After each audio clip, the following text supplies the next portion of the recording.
କିଛି ଛାଡ଼ି ମଦ ଗୋଟେ ଏମିତି ଜିନିଷ ପ୍ରଥମ କଥା ହେଲା ମଦ ଭାରତ ପାଇଁ ନଥିଲା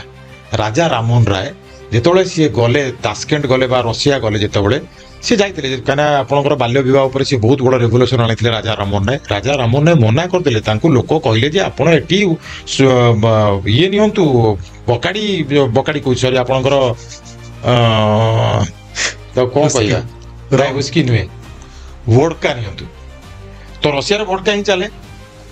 ଭୋଡକା ନିଅନ୍ତୁ ରାଜା ରାମମୋହନ ରାୟ ଷ୍ଟ୍ରେଟ୍ ମନା କରିଦେଲେ ତାଙ୍କୁ ତାଙ୍କ ଡାକ୍ତର କହୁଛନ୍ତି ଯେ ପଲ୍ମୋଲୋଜି ସିଷ୍ଟମରେ ଆପଣଙ୍କର ବରଫ ହେଇଯିବ ମରି ଯାଇପାରନ୍ତି ରାଜା ରାମମୋହନ ରାୟ ସେଇଠି ମରିଗଲେ କିନ୍ତୁ ମଦ ପିଇଲେ ନାହିଁ କହିଲେ ଆରେ ମୁଁ କେମିତି ମଦ ପିଇବି ଆମର ଆଜିକାଲି ବାହାଘର ବ୍ରତଘର କୌଣସି ଲୋକକୁ ଯଦି ସଂସ୍କାର କରିବାକୁ ଯାଉଛେ ଏମିତି 21 ମଧ୍ୟ ବିନା ମଦରେ ବି ହଉନି ପିଉଛେ ତାର କାରଣ ହେଲା ପୁରୁଷ କୋଉଠି ହସି ପାରେନି ହଁ ପୁରୁଷ କଣ କରେ ଧରନ୍ତୁ ଆପଣଙ୍କ ପାଖରେ ବହୁତ ପଇସା ଅଛି ବାପା ମାଙ୍କ ପାଖରେ ଥିଲା ଆପଣ ଭଲ ଚାକିରି ବାକିରି କରୁଛନ୍ତି